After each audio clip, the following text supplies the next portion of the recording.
Hi folks, Red Labor here. Hope you're having a great day, great evening right now. I want to talk about the new McCarthyism, the new Red Scare. We had many Red Scares in our history. And, the Red Scares they were very, at that time, they were very real with problems inflicted on those who were innocent. The first Red Scare was the Espionage Act of 1917 by the United States government under President Woodrow Wilson. Many people who were opposed to the war in World War I were socialists. Eugene Victor Debs, Congressman Victor Berger, folks like that, they were arrested and put in prison.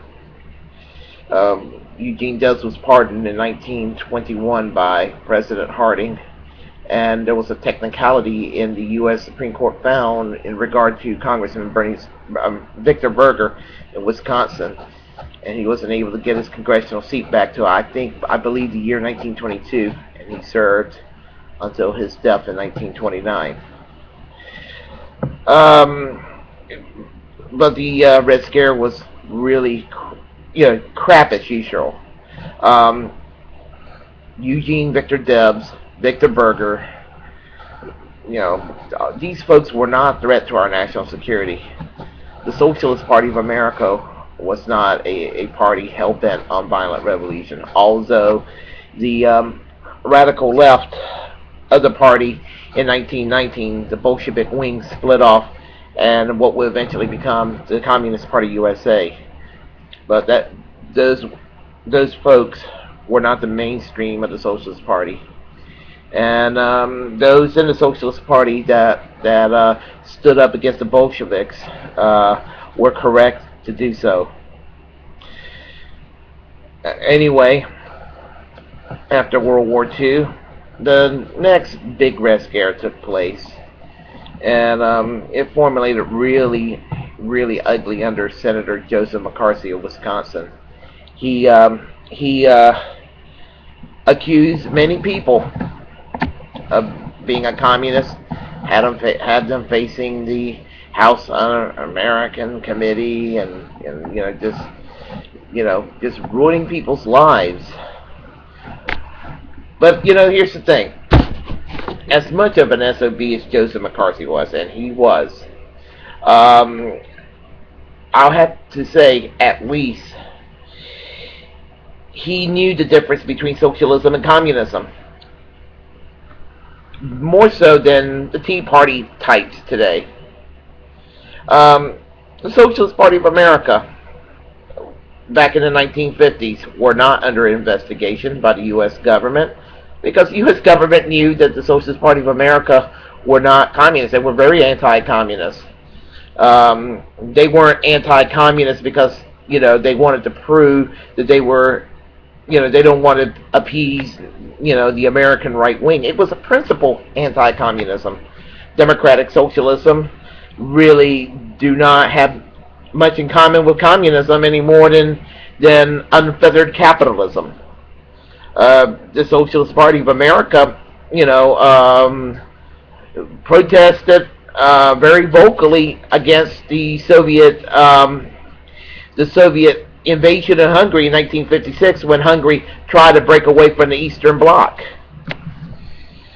The Socialist Party of America was never, what was the Socialist Party of America was never pro-communism. So, when I hear Rush Limbaugh or Glenn Beck or Michael Savage, these crazy, insane right-wing talk show hosts, Mark Levin, all of these folks, and they go around and they throw around the word socialism and demonize it, and even the local right-wing talk shows all across the country, they talk about the evils of socialism and everything. Do those guys really, really think they know more about socialism than Joe McCarthy or Barry Goldwater or William Buckley or Robert Taft. I mean, do they really think they know more? Because as much as problematic as their politics were, I'm talking about Taft, Buckley, Goldwater, McCarthy, folks of that ilk, as bad as their politics were back then, guess what? They knew there was a difference between socialism and communism. I mean, they'd probably be considered liberal Republicans today, rhinos, because, oh my, anything to the left of Rush Limbaugh in today's America makes you a communist, a socialist, evil monster, or what have you. I mean, this is what politics have been. This is what it's been reduced to. And so you got liberals who are afraid to be progressive, and so they just, smile, be wishy-washy, and try to be all things to all people, and and then they go and privately tell progressives, "Shut up, know your place." That's the kind of crap. That's the kind of crap that passes for politics today. I mean, I can't, I can't take groups like the Tea Party seriously when they have social signs about socialism equals slavery and everything. It's kind of ironic that in a way that they would, because there is a misconception that the Tea Party is also a response to establishment, mainstream conservatism as exists today. So they want to make you think that they're real badass paleocons or badass libertarians and everything. And there are people who are paleoconservatives and libertarians within the Tea Party. And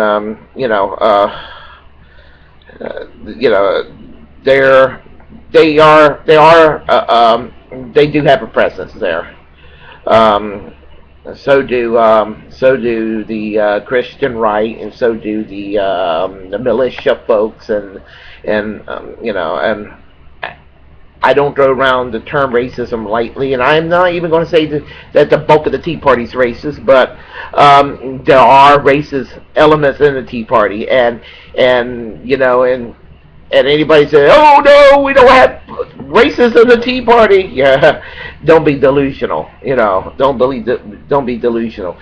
Just as there were workers' moral and domestic Islamic jihadists joining ranks with the mainstream peace movement back in the last decade, standing up against the Bush doctrine, which was wrong. The Bush doctrine was wrong.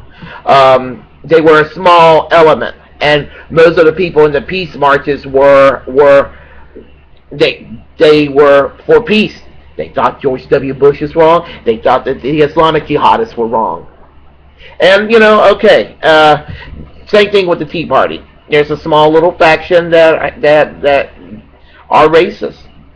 But again, just like the small faction of the far left and Islamists in the anti-war movement in 2000, there is a small element of racism and white supremacy that exists in the Tea Party. Okay, let's get that straight.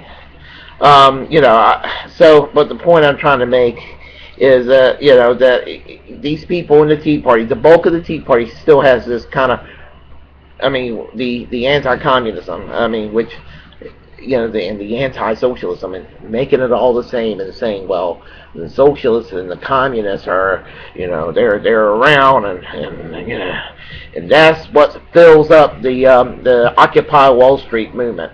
Okay, the Occupy Wall Street movement today. Some people in the Occupy Wall Street might be communists or what have you.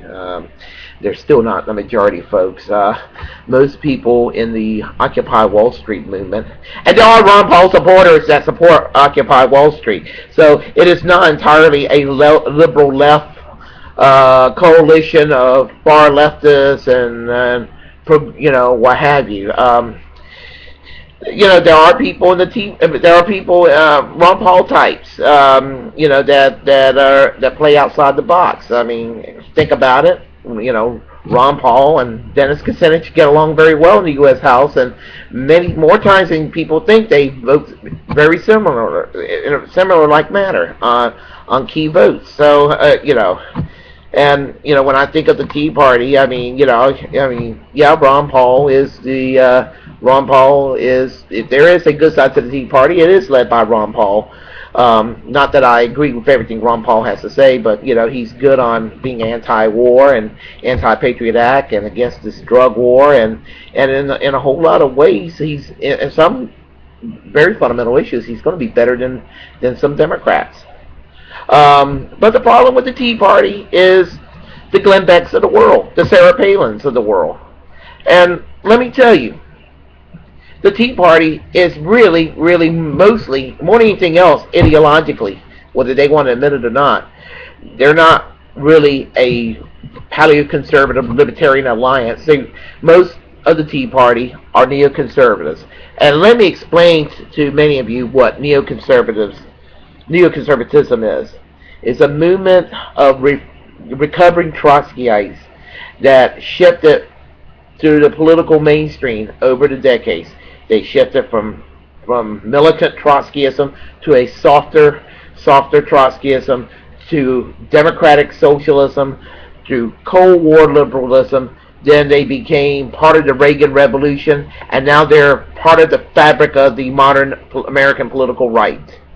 There are people who are neoconservatives today that don't have a leftist point of view and never had a reason to have a leftist point of view, but what molded them were ex-Trotskyists from the past. So, just want to let you know, Tea Party, you guys got Trotskyites to deal with too. Some of them don't know they're Trotskyites, but that's what neoconservatism is basically manifest destiny meets Trotskyism. And you guys need to know that. And I'm not being loony. I will probably do a video commentary on the neoconservative movement. This is more of a rant than anything else today. An intellectual rant, a relevant rant, a rant just the same. Listen, folks. Just before I let you go, as I said, the modern American right, many of those folks don't know jack shit about socialism. And that's my point. Take care. Have a great day.